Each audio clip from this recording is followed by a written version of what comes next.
Muito bem, galera, voltamos aqui para a Biologia B e agora um assunto bem importante. Então, como eu disse na aula passada, na aula 6, nós fizemos uma gravação adicional onde eu trabalhei as bactérias e as doenças bacterianas. Essa aula você recebeu gravada, ela já está na sua plataforma, tá? Então, se você achar essa aula aqui de vírus bem interessante, lembre-se que tem uma aula de bactéria desse mesmo estilo aqui. Da mesma forma que eu preparei a aula de vírus e doenças, eu fiz também uma aula de bactérias e doenças, que eu chamei de aula 6, parte 2, tá? Então vamos lá, minha gente. Falar de vírus, sempre um assunto importante, né? A palavra vírus, do latim, vem de virium, que significa veneno. Veneno. A primeira vez que os cientistas desconfiaram que existia algo menor do que bactéria, mas que eles não conseguiam enxergar no microscópio óptico, nem passar, né, ali por testes de laboratório por conta de limitação técnica da época. E aí foi por volta de 1890 que Dmitry Ivanovsky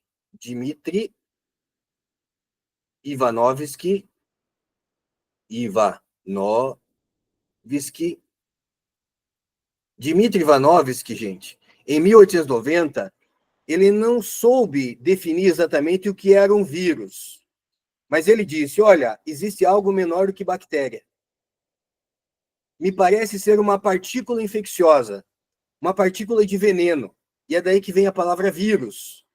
Se não é bactéria, o que que é? Ah, é uma partícula de veneno, tá? Então fica conhecido como uma partícula de veneno.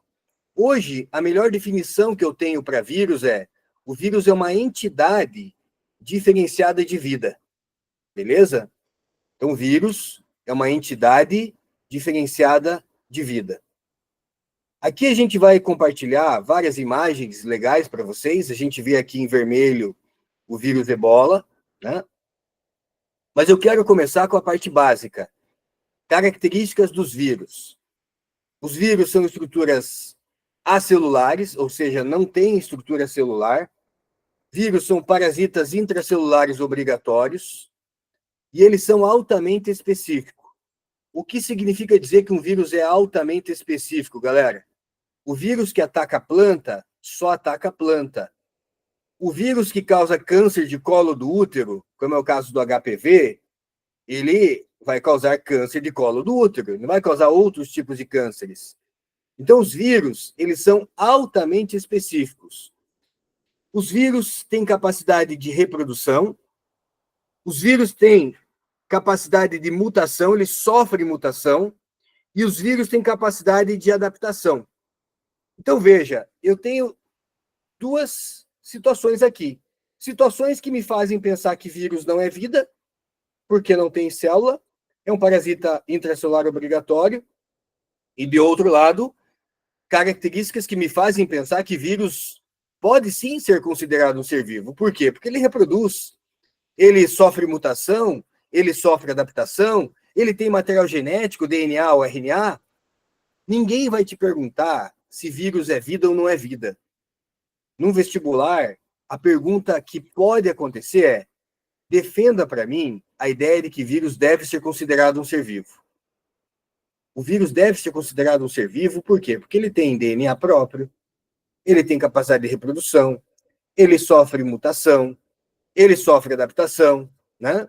São características que, se eu fosse o advogado do vírus, eu iria utilizar para defender. Olha, o vírus deve sim ser considerado vida.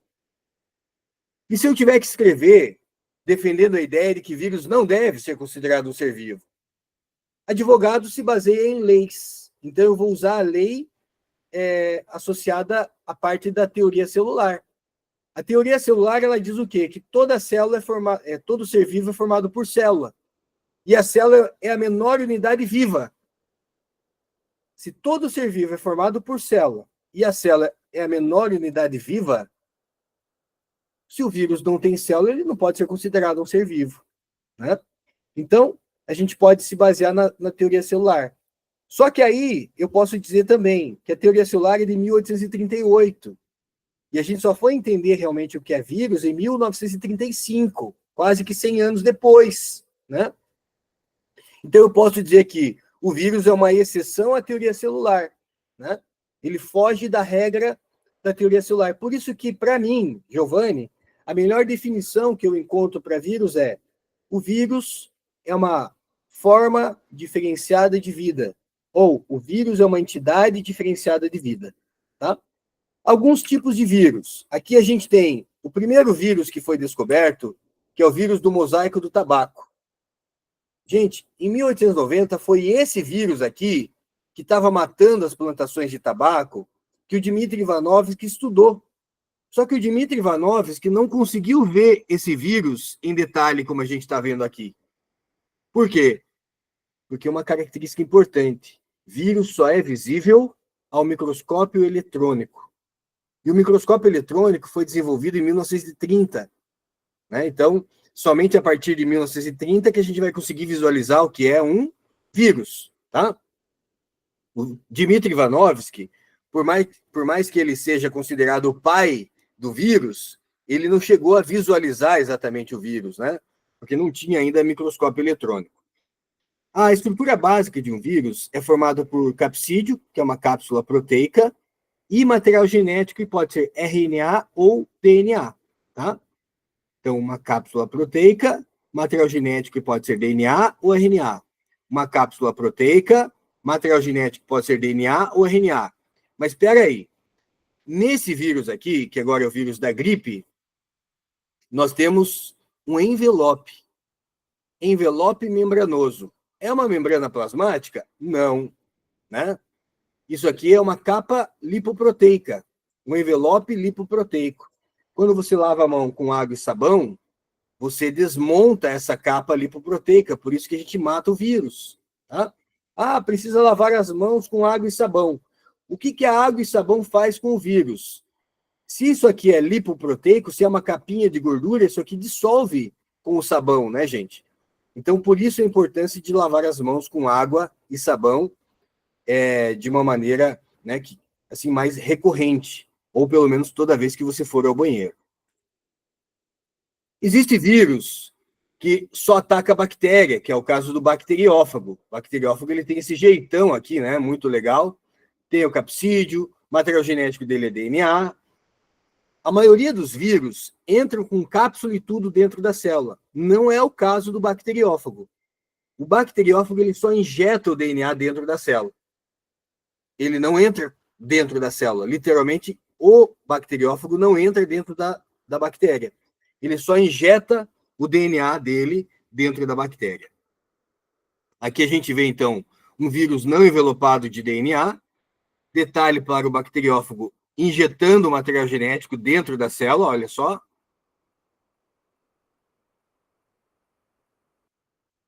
Ele acopla ali e injeta seu material genético. Estrutura básica de um vírus: DNA, material genético, né, no caso do bacteriófago, ou RNA, e uma cápsula de proteína. Vírus envelopado de DNA. Então, ele tem lá o capsídeo, que é a cápsula de proteína. Ele tem material genético, que é o DNA, nesse caso, a gente está falando do vírus herpes, que é um vírus de DNA. Ele tem envelope. Esse envelope é um resíduo da membrana plasmática da célula que ele infectou. Pois é, Giovanni, você acabou de falar que não é uma membrana plasmática. Exatamente. Para ser considerado realmente uma membrana plasmática, o vírus teria que ter metabolismo próprio, ele não tem. Então, essa membrana plasmática, ela só é uma capa, ela só é um envelope. Ela não tem dinamismo, ela não tem funcionamento. Por isso que, por mais que seja um pedaço de membrana plasmática da célula que o vírus infectou, pelo fato dela não ter o dinamismo, que é o movimento, né, dos fosfolipídios, ele não é chamado de membrana plasmática. Então, vai ser chamado de envelope membranoso, envelope lipoproteico, capinha de gordura, né? Aqui o vírus HIV, né, o vírus da AIDS. Vírus da AIDS, ele é um vírus de RNA, 2 fitas. Capsídio está aqui. Glicoproteínas que identificam as células. Envelope também é resíduo de membrana plasmática. Só que o vírus, no caso da AIDS, ele é classificado como um retrovírus. Por quê? Todo vírus de RNA que tenha a enzima transcriptase reversa, ele é um retrovírus. Retrovírus. Giovanni, se ele não tivesse a transcriptase reversa, aí eu teria aqui um RNA vírus. Né? Um RNA vírus, quando ele não tem a transcriptase reversa. É um vírus de RNA.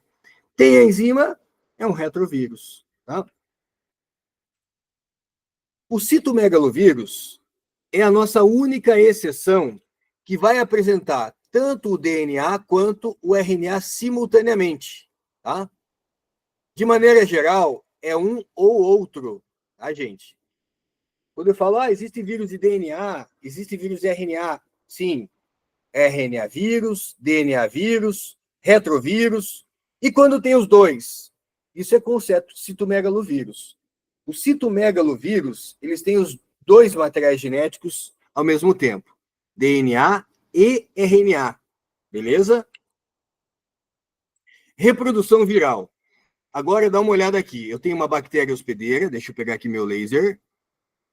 Eu tenho aqui uma bactéria hospedeira e tem aqui o DNA dessa bactéria hospedeira. O bacteriófago chega, identifica e faz adesão. Aí, o DNA é inoculado na bactéria. O DNA da bactéria, por enquanto, está intacto.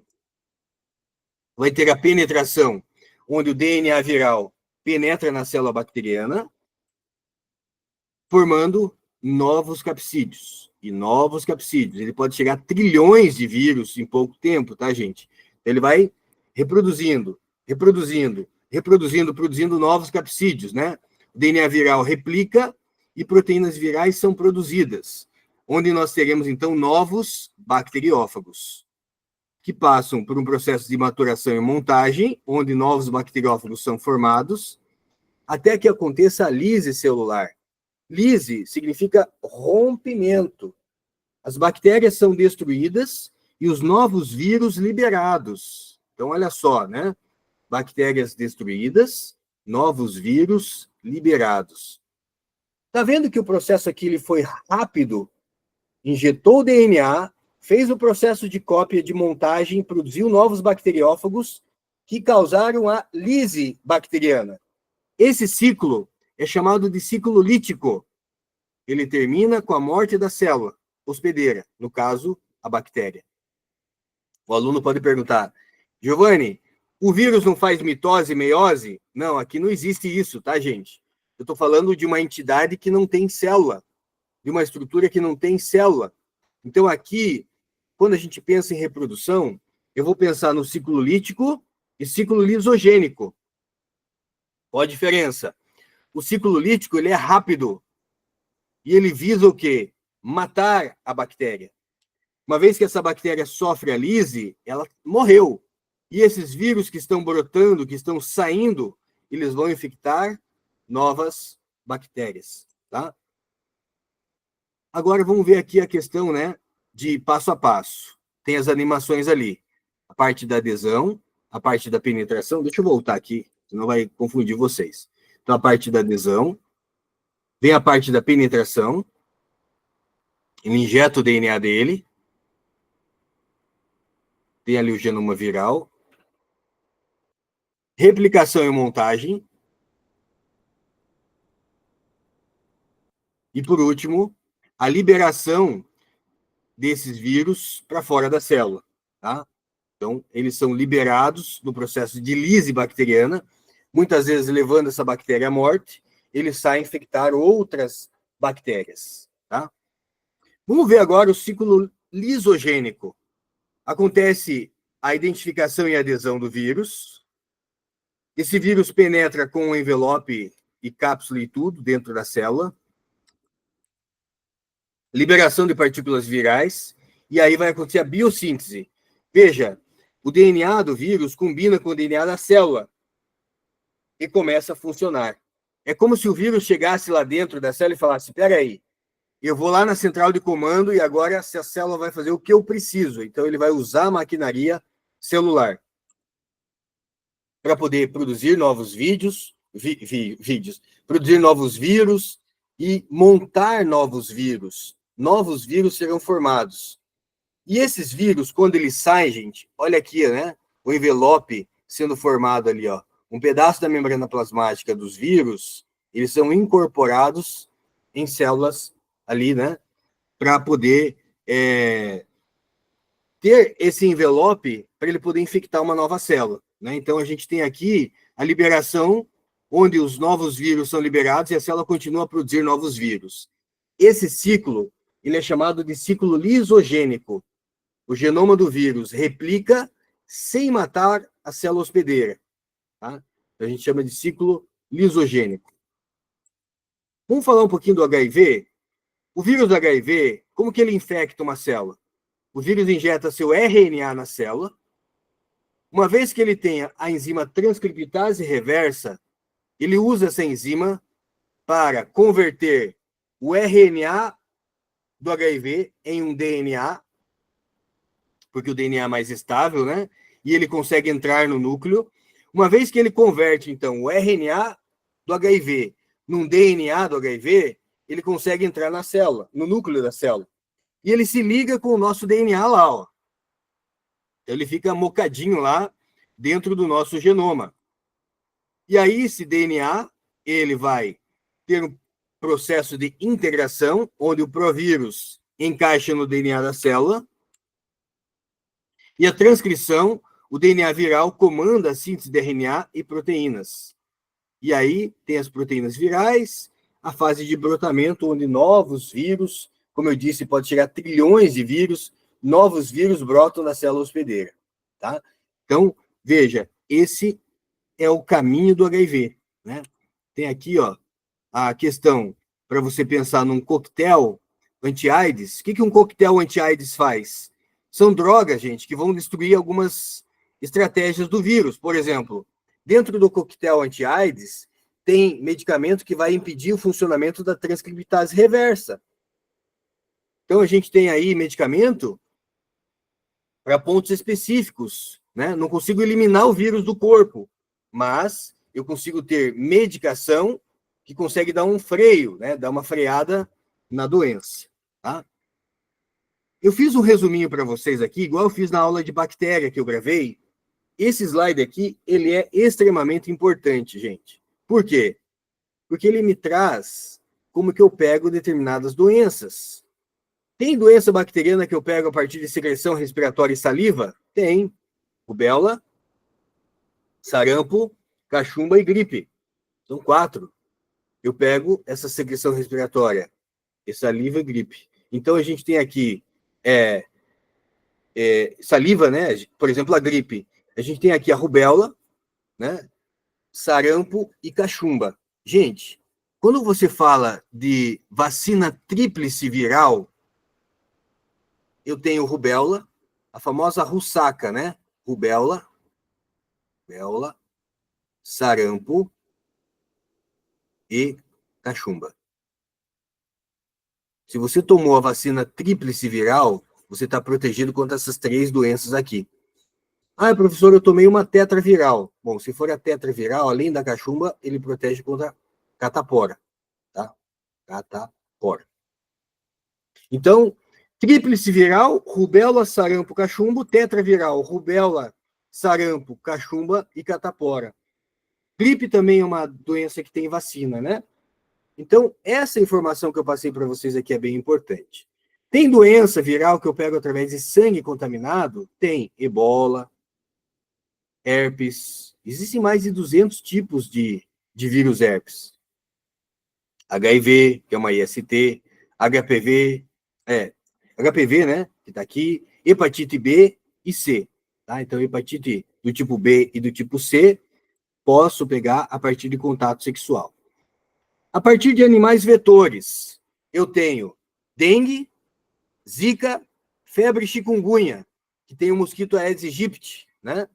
Raiva, a gente tem aí morcego como um animal vetor, e a febre amarela, que tem o mosquito do gênero Hemagogos, quando é febre amarela silvestre, ou a Aedes aegypti, quando é febre amarela urbana.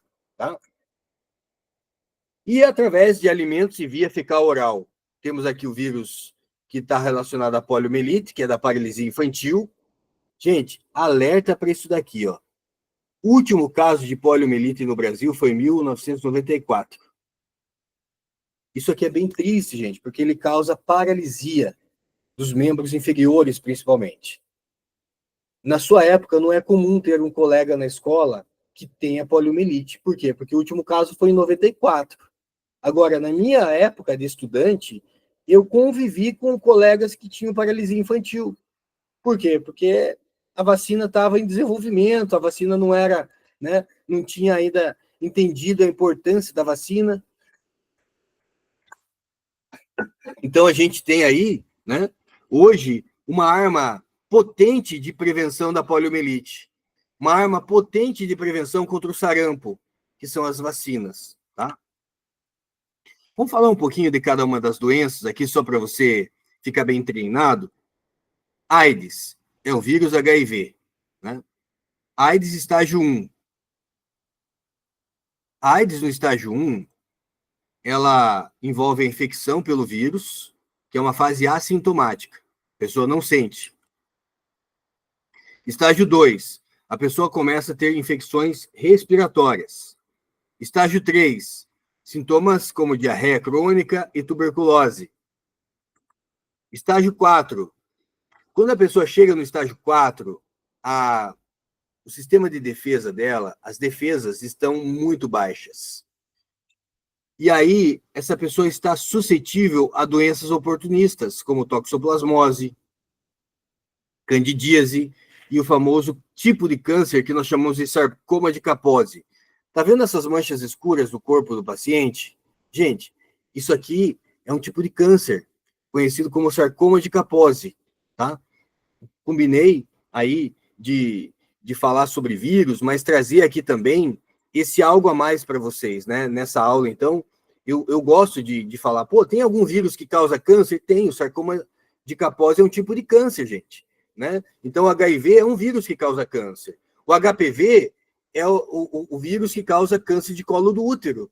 Então, nós temos aí vírus que podem levar a câncer, tá? Aí, vírus da dengue, zika e chikungunya. Coloquei tudo no mesmo pacote porque eles são meio semelhantes, né? Eles são vírus de RNA fita simples, né? RNA cadeia positiva fita simples. Bem papo reto. O que é um vírus cadeia positiva? Um vírus RNA+, cadeia ou fita positiva.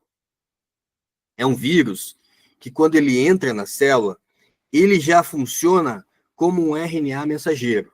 Isso é vírus RNA cadeia positiva. Tá? Guarde essa informação. O vírus da dengue, zika, chikungunya, são vírus que vão ter o quê? Material genético DNA, e eles são cadeia ou fita positiva. Traduzindo, o RNA dele já é um RNA mensageiro, tá? E o que é um arbovírus? Arbovírus, gente, vem de uma palavra arthropode-borne vírus. Vamos escrever isso? Vamos. Então, você tem aqui arbovírus, vem de artrópode,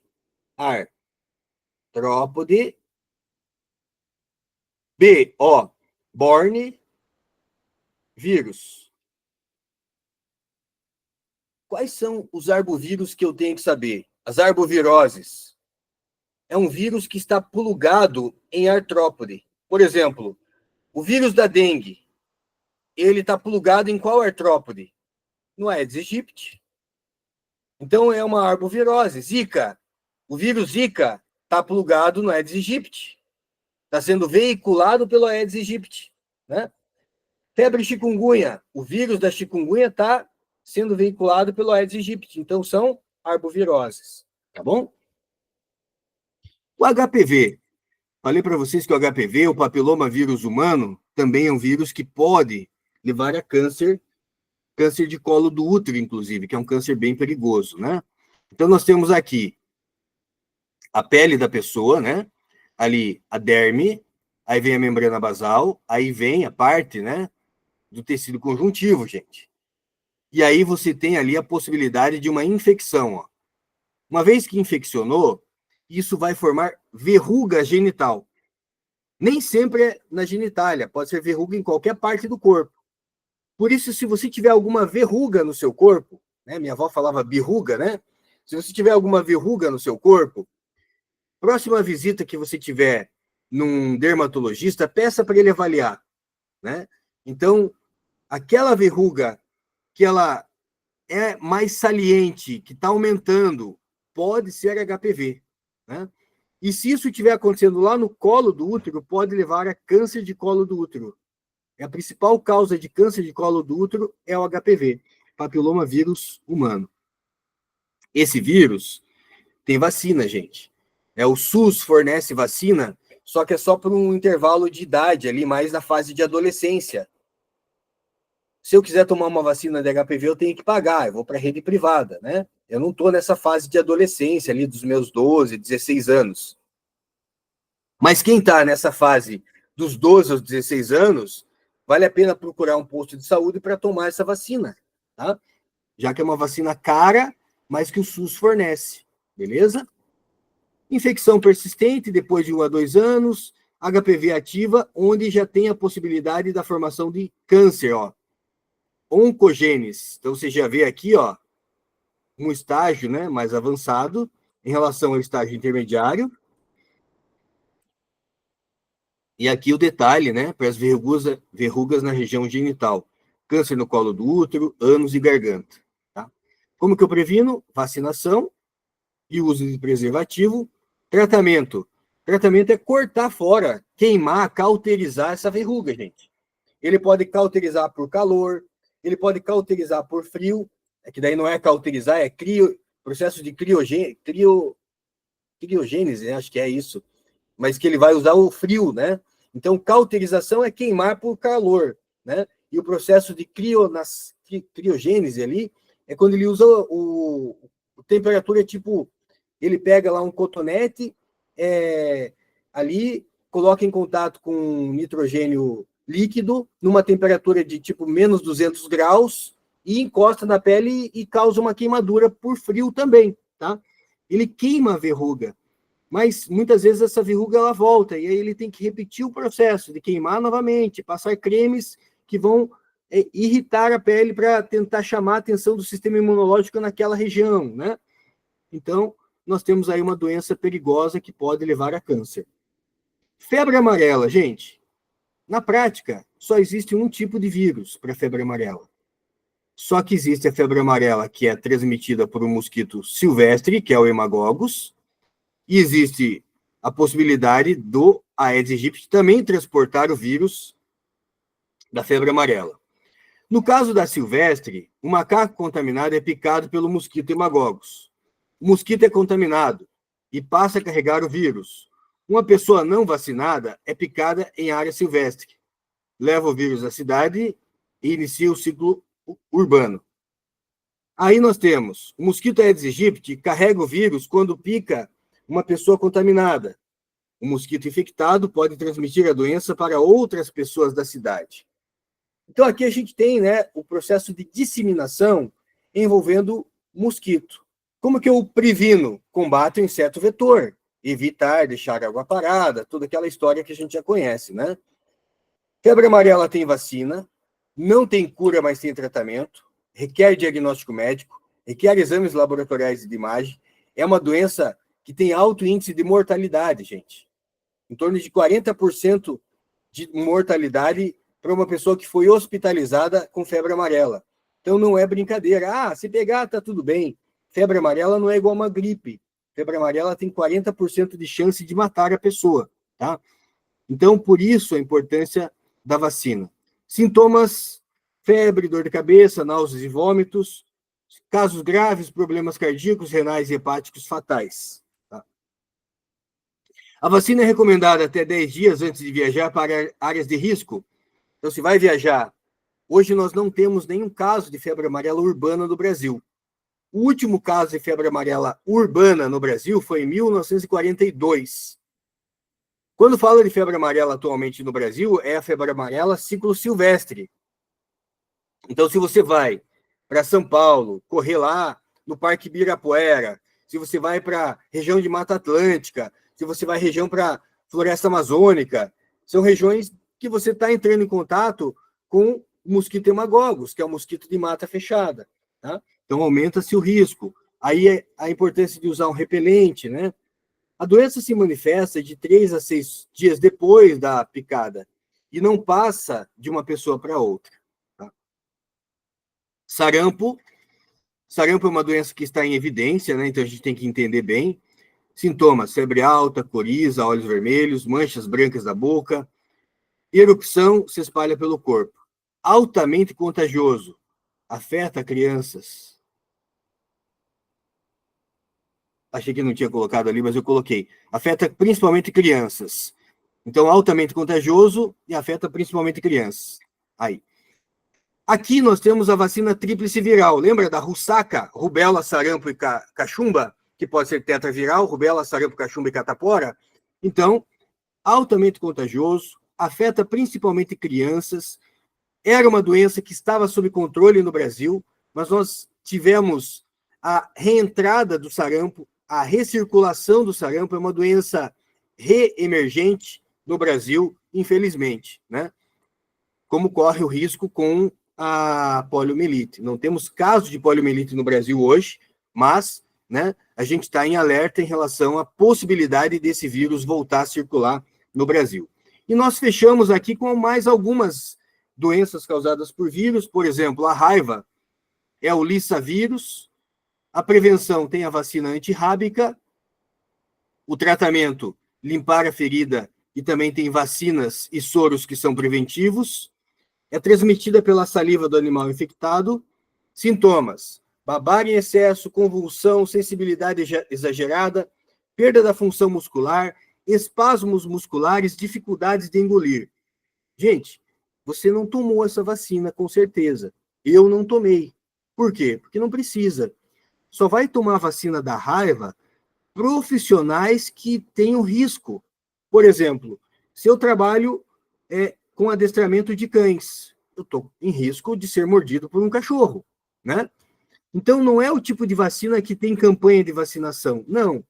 É o tipo de vacina que eu só tomo se eu for, né, exposto a esse risco. Então, se eu for mordido por um cachorro na rua, eu não sei se esse cachorro tem raiva. Qual é o procedimento? Imediatamente você deve seguir até um posto de saúde e falar: fui mordido por um cachorro. Eles vão iniciar imediatamente o protocolo antirrábico com você, que nada mais é do que aplicar a vacina antirrábica e o soro antirrábico. Tem que ser a vacina e o soro, tá? Então, para essa doença, a vacina ela não tem a indicação que todo mundo tem que tomar. Mas, né, é uma doença extremamente perigosa, não tem cura. Se você não detectar no começo, ela não tem cura. É esperar a morte. Poliomielite é o polivírus, que afeta, né, ali região do sistema nervoso central, contágio direto, pessoa a pessoa, através de gotículas de secreção, né? Água e alimentos contaminados. Sintomas: flacidez muscular, irritabilidade, febre e mal-estar. Como que eu previno? Tem vacina. A Sabin é a vacina de gota. A Salk é a vacina de injeção. A Sabin usa o vírus atenuado. A Salk usa o vírus morto. Por isso, menor imunidade. Mas é a vacina de reforço. A vacina de reforço entra aqui importante, por quê? Porque se eu tomo a Salk, que é de baixa imunidade, eu preciso receber o reforço, que é a Sabin. Por que tem duas, Giovanni? Vamos lá. Inicialmente, gente, quando, né, surgiu a vacina da poliomielite, uma criança desenvolveu poliomielite por conta da vacina. E aí eles entenderam que a Sabin era uma vacina segura, mas não era totalmente segura. Por quê? Porque ela usava o vírus vivo. Então fizeram um protocolo para evitar esse risco. Primeiro aplica uma vacina que tem baixa imunidade, que usa o vírus morto, e depois faz o reforço com a Sabin, que usa o vírus vivo. E aí eles conseguem, então, ter um protocolo de proteção sem o risco da própria vacina causar a doença. Não é interessante, né? A própria vacina causar a doença. Hepatite A. O contágio, água e alimentos contaminados, pode ser por contato pessoal. Sintoma, urina escura, cansaço, fadiga, perda de apetite, náuseas e vômitos, fígado aumentado, fezes pálidas, pele amarelada, a gente chama isso de icterícia, né? Infecção leve, cura sozinha. E existe vacina para hepatite A. Tá? Hepatite B, contato sexual, sangue, leite, tem vacina. Inclusive, é a primeira vacina que a gente toma na vida ainda, dentro do hospital. Quando o médico vem buscar o bebezinho para tomar banho, ele já vai receber ali, a partir das enfermeiras, a primeira vacina, né? É da hepatite B. Hepatite C, vírus que pode estar presente aí no sangue, né, gente? Então, aqui você tem sintomas: febre, olhos amarelados, urina escura, fezes claras, fígado inflamado, e no caso da hepatite C não tem vacina, tá? Rotavirose, infecção das vilosidades intestinais, que afeta especialmente crianças entre 6 meses e 5 anos. Gente, isso aqui é tipo uma intoxicação alimentar muito grave. A criança que tem rotavirose, ela fica internada pelo menos uns 3 a 4 dias, tomando soro, né, com sintomas ali de cólica, dor no estômago, né, gastroenterite radical aqui, que é uma inflamação gástrica, né, do intestino, do estômago, levando a vômitos, diarreia aquosa. A pessoa tem risco de morte por desidratação, por isso tem que estar tomando soro constantemente, tá? Prevenção, higiene com água, com as mãos e com alimentos, saneamento básico e vacinação. Tem vacina para rotavirose. Cachumba. Cachumba, a gente tem aqui o vírus paramyxovírus, presente ali na glândula parótida, né? Aqui ela está normal, aqui ela está infectada. Pode levar à inflamação, né, dessa glândula parótida, pode levar à surdez, orquite, que é a inflamação dos testículos, e ooforite, que é a inflamação dos ovários, né? Aquela história, a cachumba desceu, né? Não é que ela desceu, é que ela chegou em outras regiões do corpo, tá? Sintomas: febre, calafrios, dores de cabeça, dificuldades de engolir. Tem vacina? Tem. A vacina tríplice viral, né? Vacinação aos 15 meses de vida. Catapora, vírus varicela zoster.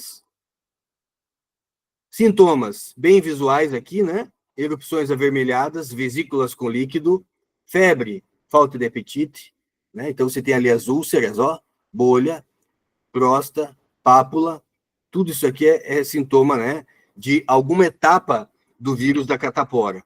Ou se é uma etapa só de bolha, se é uma etapa, né, de ulceração. Secreções respiratórias, líquido das lesões, contato direto, prevenção, vacina tetraviral, né, que seria rubéola, sarampo, cachumba e catapora. E a mononucleose infecciosa, a famosa doença do beijo, onde a pessoa pega por beijo, né, aumento dos linfonodos, febre, dor de garganta, fadiga, né, feito ali o diagnóstico que vai detectar que essa pessoa está com uma infecção de mononucleose. Tem cura, Giovanni? Tem. Então não precisa parar de beijar, né? Só cuidado para quem se sai beijando por aí. Mononucleose é um vírus da família herpes vírus, né? A gente tem aqui o Epstein-Barr, EBV, né? Então a gente tem aí uma doença que tem cura, né? Forma feridas no céu da boca, feridas nos lábios, né? Inflamação da boca e tudo mais. Gente, muita informação, mas é mais legal a gente citar, né, um pouquinho de cada doença para que vocês fiquem bem familiarizados com todas essas doenças que são importantes, tá bom? 5h15, 3h15, 3h20 nós voltamos, tá? Mais 5 minutos de intervalo para vocês aí.